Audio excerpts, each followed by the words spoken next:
हम कहें कि संगीत में 10 ठाठ होता है, 10 सुनाएंगे। जिसमें 2 हमने पेश किया था पहले ही राउंड में। राजेंद्र व्यास जी पहले ही राउंड में 2 ठाठ था। पहला ठाठ मेरा था कल्याण, जिसमें हमने यमन राग बजवाया 16 मात्रा में। अभी तक न बेंजी वाला बजाए और न व्यास जी ने आदेश किया। हमने दूसरा राउंड में भी मौका दिया था कि म्यूजिक आप जो बजा रहे हैं उसको न बजाते हुए आप उस जगह पर लहरा बजा देंगे यमन, तो मेरा जवाब हो जाएगा। लेकिन आपने 2 म्यूजिक बजाया, लेकिन यमन 16 मात्रा आपने नहीं बजाया। ये भी जवाब होता है। हमने असावरी ठाट में राग दरबारी से वंदना चालू किया था। हमने 2 राग पेश किया, आपने एक भी राग पेश नहीं किया। हमने निर्गुण गाया और आपसे जवाब मांगा, तो आपने कहा कि 10 बजे तू निर्गुण गौल हो, कमेटी अकर हिसाब करिए। अरे पागल, श्राद्ध में जब से कार्यक्रम शुरू होता है तभी से निर्गुण चालू हो जाता है। अभी तुम व्यास हो, तुम्हें मालूम नहीं है। कबीरपंथी लोग आते हैं शंभू भैया, तो कबीरपंथी लोग जब से आते हैं तभी से निर्गुणे गाना चालू करते हैं। महाराज जी रउआ से तो तुम जवाब नहीं दे पा रहे हो, तो कह रहे हो कि 10 बजे आपने ये गा दिया वो गा दिया। हमारा गाना कौन सा था? हमने चैलेंज किया कि इसका जवाब खड़े होते देना, नहीं दिया। मास्टर अरे जय दी गुरुजी, छोड़ दी वो न गए सुर आइल बावे, बड़ा दिमाग टेंशन बाऊ। गाना गोल रही, जवाब मांगो तो जवाब दो। आ तू कहतर के बलमा कदर न जाने पर को भजन गा दल कहतर कर जवाब दी हो। ऐसन ऐसन गीत खैनिया रगरत में हम तैयार कर दिले। रउरा से थोड़ी दुगो जवाब मांगो तनी तो दो, ओकरा बात लो, लेकिन तहर बलमा कदर गाई भो। रुके हुआ पहले जवाब ओकर जवाब मांगला होते, लेकिन हम गौले रहवी। अपन जवाब देब ना, अपन लगवा मांगे कि सबका जाए के बाटे। अरे सत्य के सवारी। हम श्राद्ध का न गीत गाए थे। बांसो वाला गाड़ी पर बड़े नचनिया में। तो इसका मैंने जवाब मांगा तो तू गा रहे हो कि बलमा कदर न जानेला। हाय थिया के इस पे भजन गा के कह रहे हो कि जवाब दी है, नया मैटर दल बने। अरे पागल, ऐसा ऐसा गीत हमने कितना खेल खेलते में खत्म कर दिया। बाप रे, वो नाचत तरह नाचे। ये कौन सा गीत है यार? ये तो हम कहो तो दरोगा जुल्मी भाई से कर जवाब दिवा दी। का पगलोई न भले बड़ा तुम। खैर तो रवा तो नचनिया से। ए बाबूआ दिखावा तो ही अपन जवाब ले लो व्यास, लेकिन हमार जवाब तरह से जीवन में ना दिया। अरे दागी लगौलू गोरिया हो, देख लो कोरी रे चुनरिया में। कौन मुंह देखई बुझा के। अरे पवन, तुम्हारा जवाब हो रहा है कि नहीं अभी पब्लिक बता देगी। और तू मेरा जवाब दे रहा है कि नहीं अभी पब्लिक बता देगी। यस, हवा फिटिकरी ना सुभाष सागर सीसी खान चलक जाइबो, बास खान पलक जाइबो। काहे ना ठोकाई करो, घरे जा सनक जाइबो। टेंशन के मारे मर जाइबो। क्या करा से गाओ तरह कहतर कि कुकुर ना पूछी, कुकुर के कुकुरे पूछो। हमने के मानो है सो, हमने के है भैया लोग पूछो। तारा जैसा कुकुर के कुकुरे पूछो। सही बात बा। पागल कहेगा। अरे कुकुर क्या कहले बा? अब मानो से कुकुर के तुलना होता तो तारा दस कुत्ता के कुत्ते पूछी। ए बाबुआ तो दागी लगौलू गोरिया हो, कोरी रे चुना।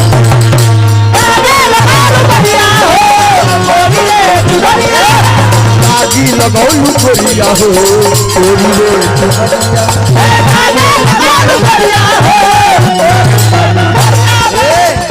गीतिया जब हमार खत्म हुई, अहीं के गीतिया के जदी जवाब हो गइल होई, तो तनी एगो ताली बजा दिए लोग के मुंह में करी खा पता। हमारा गीत के तो जवाब न हो, अपन जवाब मांगे खातिर तैयार हो जाता है। अरे हैं? हमार गीत के जवाब होते नहीं खे, अपन गीत के जवाब चाही। तलो कौन मुंह देखैबू, कौन मुंह देखैबू जाके पलमान बरिया में आगी लगौलू गोरिया हो गोरी रे।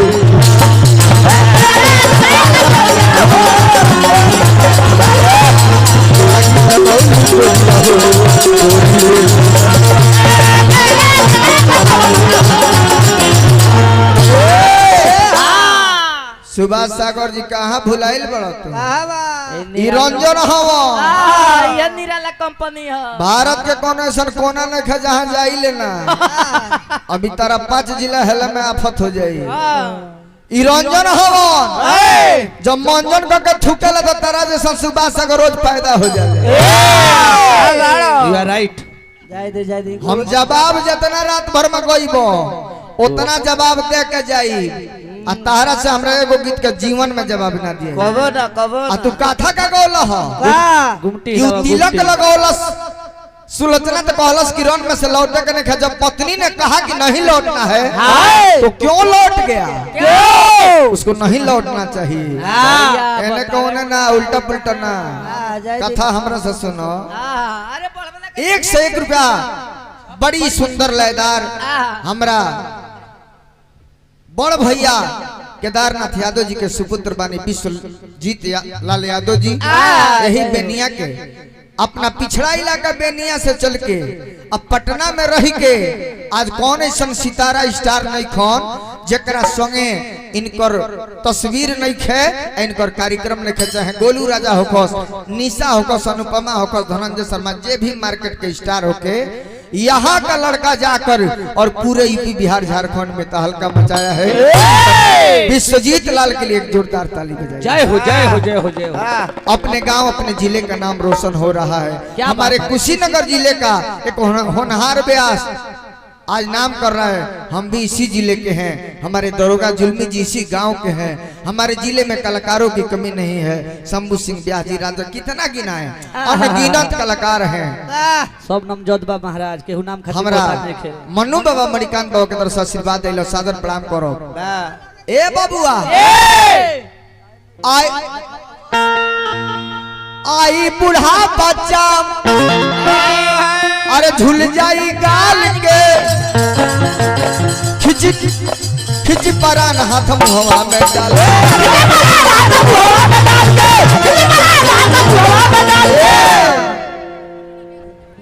माइकवा तन दे दी कुछ कहीं है नहीं आई जला जला को है नहीं आई रउआ पहले। मुस्कान के एक मुका के मुआर नहीं खातू। हम तो जानते नहीं कि रउआ बहुत ज्ञानी आदमी बनी। रउआ 2 गोला बा व्यास जी से और रउआ एगो नाचनिया से लड़ता है। मरद जदी मरद से हारेला न अरे मरद मौगी के आगे क देलो सन मेहरारू से लड़ेला। ए बाजे ताली बाजे जा ये नचनिया जा। ई बात सही कहले हो मुस्कान, सही बात हमारा मन के बात तू कह देलू। हम अभी सोचते रहनी है तले तू कह देलू कि मर्द यदि मर्द से ना आटी तो मौगिन के आगवा खड़ा कर दी। झगड़ा यदि पटीदारी में लाग जाओ, मर्द कमजोर बा तो मेहरारू के आगे कर दी।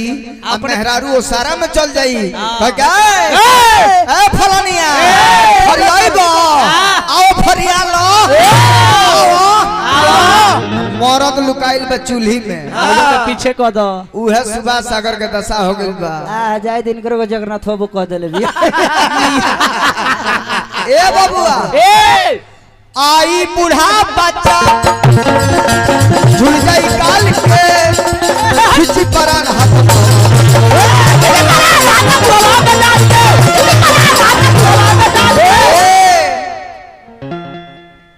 देखबा तार जवाब होता कि ना हो। बागड़ ब्यास ऊपर में चढ़ता ऊपर जवाब मांगो तो जवाब दे बहु के क्षमता रखो।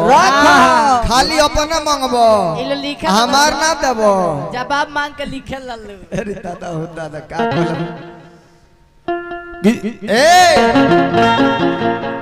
जइबू कौन मुंह देखइबू जाके बलमा नगरिया में देखई पूजा के पियवा के नदिया में दागी लगौलू गोरिया हो तोरी रे चुनरी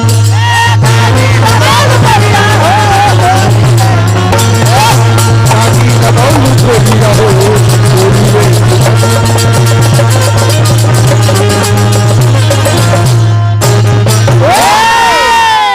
दो राउंड में हमार कोनो राग के जवाब ना भई एक राउंड और तरह का मौका देता नहीं अपना बेंजू वाला से फरमाइश को के माइक में यमन राग 16 मात्रा में जगह बजुए हमार ओंगा बजवा दी हो एगो राग पूरा हो जाई आ एगो राग हम दरबारी गौल रहमी दरबारी राग में कोनो भी गीत सुना दी हो उहो जवाब हो जाई हीरा और जवाब हो गइल आ तहार जवाब हम दे दहनी भैया इनका पलमा कदर का जवाब भइल है तो तने एगो ताली पीट के बजा दी लोगी बाजे बाजे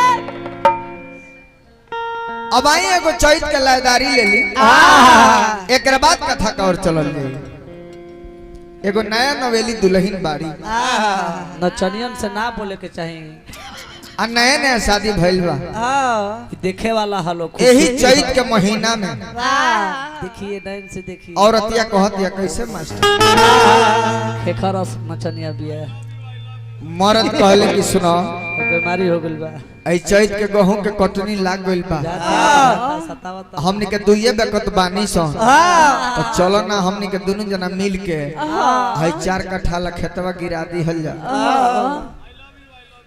का कहनी है राजा जी हमार बाबूजी इतना दहेज देकर हमरा से शादी करवाई नहीं है अच्छा और हम काले जाके ब्यूटी पार्लर में जाके मेकअप करवा के आईनी है अरे तो है कटबे ना तो हम ना जान कटिया करे अच्छा ना जइबे हमनी के जाई सन कटिया करे और रोवर भाई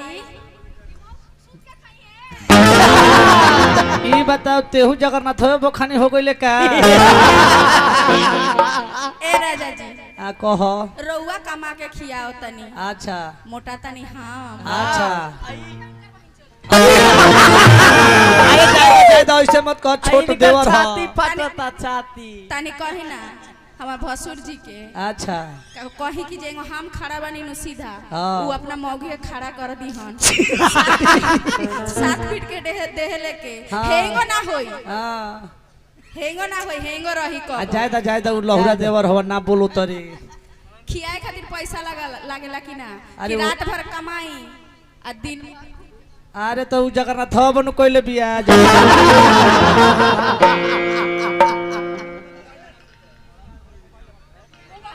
अब का जवाब इनका से हम गीत के मांगी कोनो गीत के जवाब इनका से होत नहीं खे ना अब खड़ा ना होई गोड़ भारी बा। लेकिन दुगोला हो तो हम तो कहबे करो फिर एगो चैत के लयदारी गाओ तनी तेरा पास होई तकर जवाब दी हो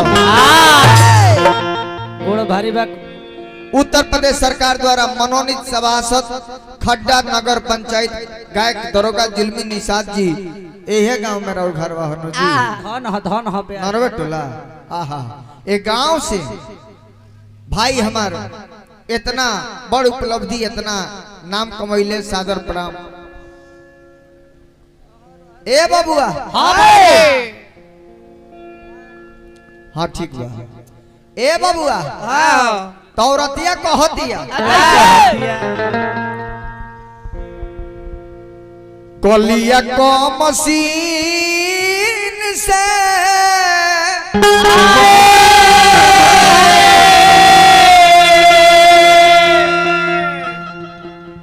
और कलिया को मशीन से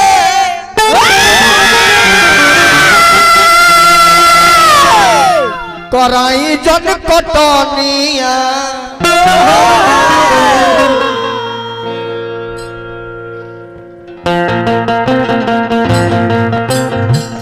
अरे बाबा से बाबा क्या बात है कलिया को मशीन से कलिया को मशीन से कराई जन कटनिया मानिए बलम जी तनी हमारो बचनिया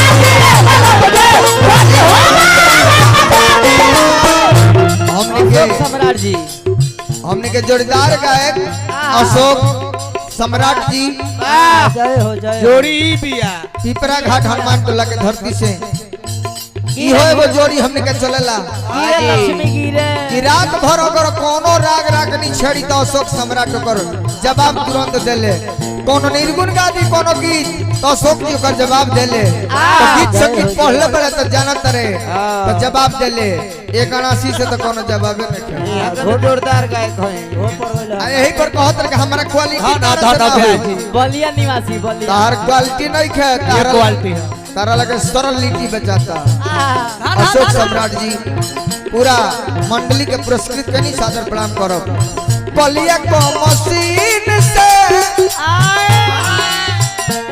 खड़ा होकर का जवाब दिया खड़ा होते देती हो खड़ा ना तो हो जान जाए की तरह से हो जाए बलिया को मशीन से कराई जन कटनिया मानिए बलम जी बनी हमारे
और ये औरतिया कहती है के राजा जी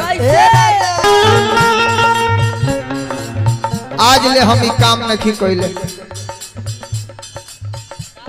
पिंटू प्रभाकर जी आहा राजन रंगबाज जी के शिष्य बानी हमार जोरदार हो राजन रंगबाज जौन के बरा जज पबानी इनकरो से गाई ले तो 8 बजे जाला लेकिन हई देखी आहा आज ब्याह जी नहीं आज जज के रूप में बानी सी भैया से तो 10 बज जाला ए बाबुआ आशीर्वाद है सादर प्रणाम करो हमारा के दूर राखी जोई के काम से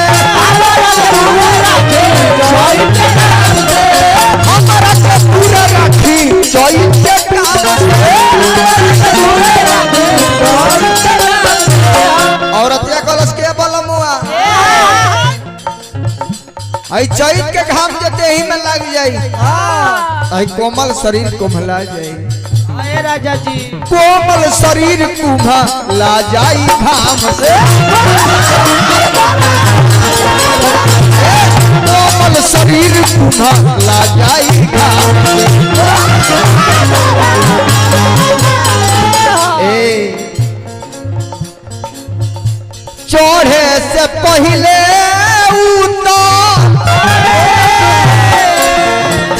चढ़े से पहले जाई जवनिया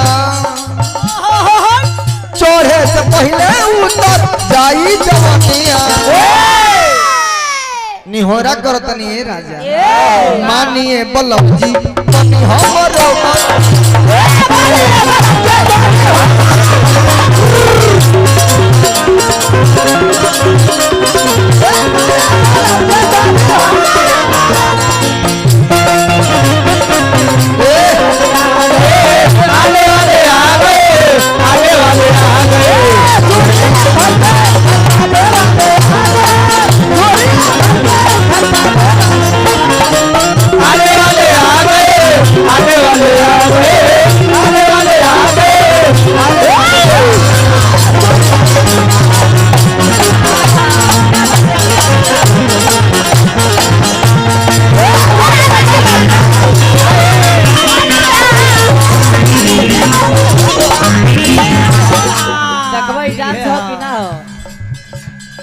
डांस हो खुला जाता रे देखी सब करे हम चाहिए ना भैया, ना लेकिन 2-4 गो अच्छा अशोक भैया तेरा संग हम कोई न चले बन हमनियों के 10 गो 2 गोला गोले बन जा। तू ना नचब तो काहे नाचब, लेकिन नचनियन से जब भेंट हो जाता हमरा तो नाचे के पड़त त का करे नचनियन से ना। हां तो नचनिया न हो सो नचनिया लोग हम ब्यास में ना गिनी ले बट भाई ब्यास हवा ए बाबूआ औरतिया कलश के रह जाऊ हसुआ के हाल हो बता अब लेना जननी हसुआ के हाल बता हसुआ के हाल राजा अब लेना जननी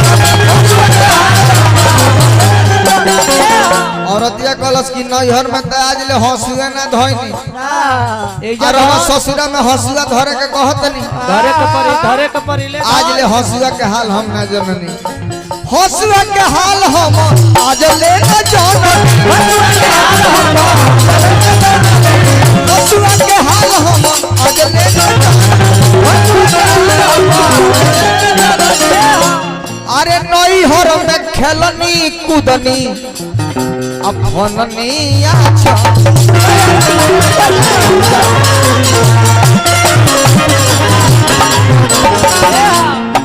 ससुरों में राखी हमके ससुरों में राखी हमके अरे बना के आपन कोनिया मानिए बलम जी तनी हमारो बात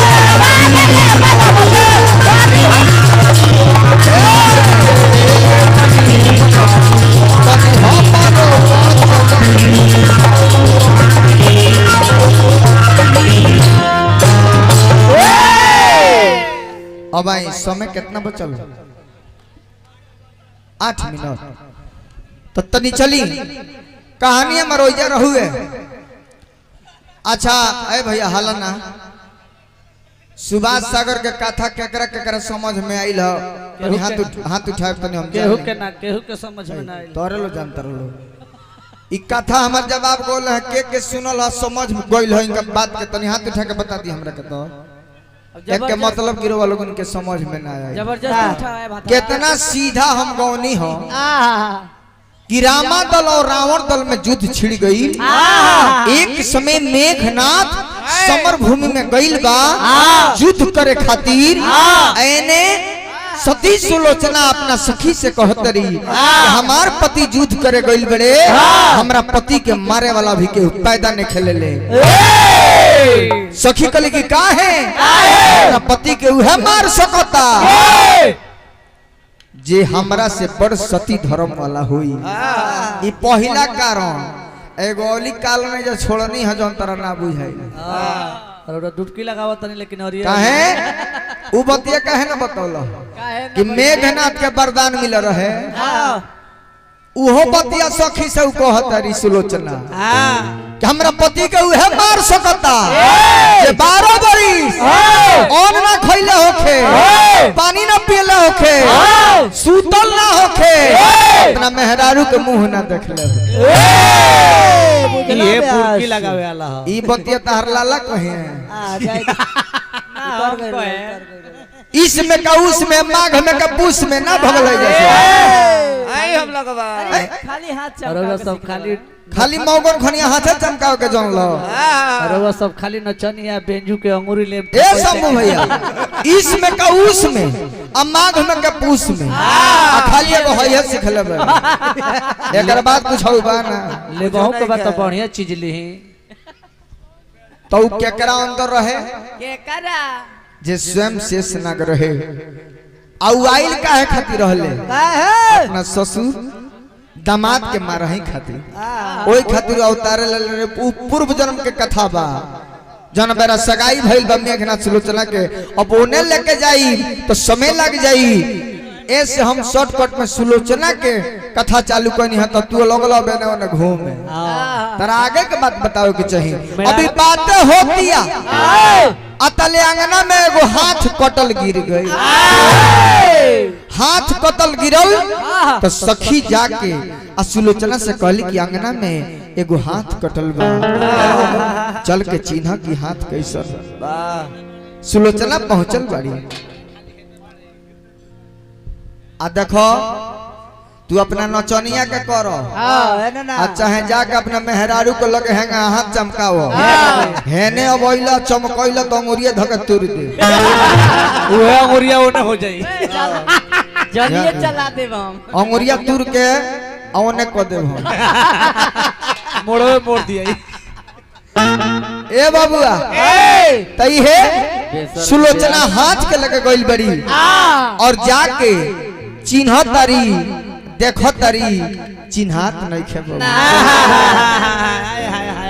तो बीचे आंगना में गिरल एगो हाथ ए सखी,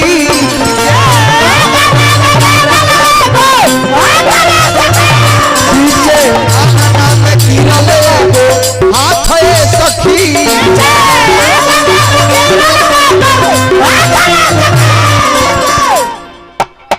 सुलोचना सोचत रही कि हाथ इतना सुंदर बा, इतना कटल बा इतना बलशाली दिखता, तो हाथ ऐसन बात ये वीर के माथ कैसन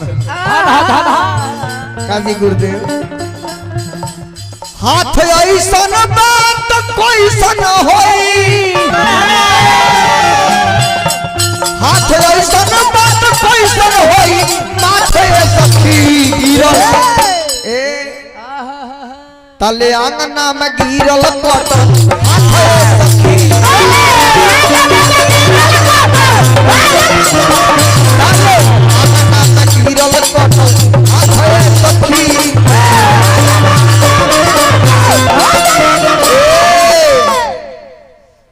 हाथ से कल के हाथ तू के हवा हमरा चिन्हात नहीं खे ना, यदि हमरा पति के बाएं हवा तो हमरा भरोसा नहीं खे हो कि तू हमरा पति के बाएं हवा, यदि हमरा पति के बाएं हवा तो हे जमीनी पर लिख के दिखावा, अपन परिचय जब बताओ तब तो हमरा भरोसा हो। ए भैया कटल बाएं लिखे लगल जमीनिया पर, कटल बाह लिखलस ए गाना सिक्का लिखलस, तनी एकर जिक्र करी हत कि बहिया लिखलस का गणासी ए मुर्दासी। बोलिए बोलिए मिक्सर जी। ए भाई एक दिन ठकरा हम गावत रहनी है ना मोती टोला में, मोती टोला गावत रहनी यादव परिवार में, तले 2-4 जना भाई लोग आइल कहत कि देखी ना मलाही टोला के सुभाष सागर के जानी ले, अरे काहे ना हम पूरा जानी ले भैया और झबरावा के सियल जानी ले बताई आ तो देखी ना उ पगला गइल बड़े थोड़े अभी तो परसों में तुम कोही रोज माल गोदाम चौक पर भेंट भइरे नी मने पुचका खात रहले ठेला पर, पुचका काट लेके पागल कैसे हो गइले कल के रोवा नखी जाना। अरे महाराज जी पागल नहीं उनको रही आधा छोड़ देले बतारावा हमें ना महाराज ओ दिन निमने भेंट मुलाकात भइल, लेकिन जब ए जाओ इन्हां नारवा टोला में इनकर दिन दशा देखनी हो, इनकर बोली विचार देखनी हो, हमरा ई विश्वास आज भइल अशोक भैया ई पगलाइल नहीं खो, ई बहुत पहले के पागल हो चुकल। कृपया इनको रांची लिया जाए, अब कह रांची जाए बाकी आगरा भेजवा दी तरह। ए बाबुआ अबे ने जब हाथ लिख दलस पति के बारे में तब सोचली कि पति मर गईले तई खाली बाह लेके हम अंतिम संस्कार कैसे करो, शरीर भी चाहिए चाहे माथ भी चाहिए, मेन तो माथ बा वही से चिन्हाई तो माथ कहाँ बा, ये माथ के पता लगावे खातिर सती सुलोचना चलल बड़ी कहाँ बा रामा दल का और चलल बड़ी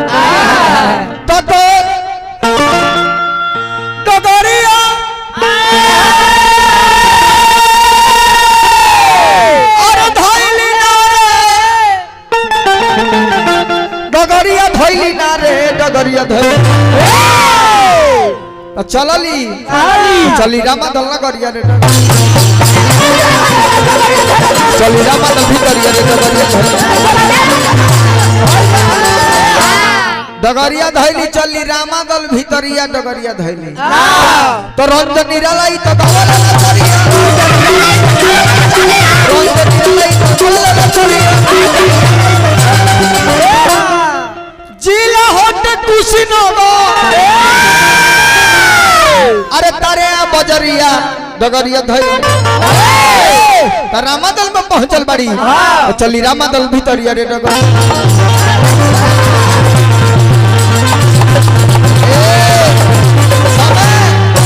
समय समाप्त भई तो श्री सीताराम बोलो राधे राधे